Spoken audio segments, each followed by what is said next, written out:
والله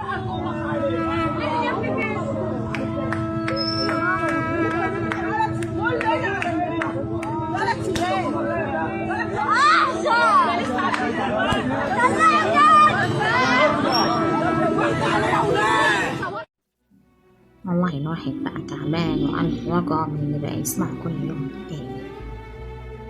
جرى ايه يا ولاد؟ هي الدنيا جرى فيها ايه؟ الواحد ينام ويقوم يفتكر نفسه صحي في لوكيشن تصوير رمضان يا وحوي. هو احنا بقينا عايشين في غابة واحنا مش دريانين؟ بقى شاب غلبان لا حول لا ولا قوة عشان يتقدم لبنت واترفض تقوم تلبسوه بدلة رقص وتلفوا بيه في الشارع. ليه؟ هو احنا في زفة البت فريدة بنت جارتي فوزية؟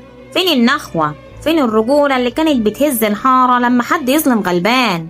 بقى منطقة كاملة بشنباتها وطولها وعرضها واقفة تتفرج وتصور بالموبايلات، والعيال الصغيرة بتضحك. يا ميلة بختنا في تربيتكم، انتوا بتربوا أجيال على البلطجة ولا على قلة القيمة؟ بقى اللي يختفي عنده حد يروح يعمل قاضي وجلاد وينفذ الحكم بإيده. أمال الحكومة لازمتها إيه؟ والشرطة موجودة ليه؟ عشان انت تطلع هركليز الحارة وتفني ذكائك في بدلة رقص؟ والله العظيم عيب.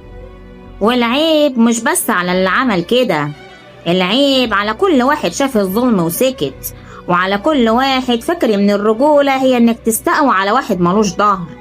اسلام ده ورا رب كريم، ورا قانون، ورا ناس لسه عندها دم ومش هتسكت على المنظر المقرف ده. وبعدين يا أستاذ نجم اللي بتعمل مسلسلات تعلم العيال السلخ والنفخ، ارتاح يا سيدي، المنهج بتاعك اتطبق في بنها اهو.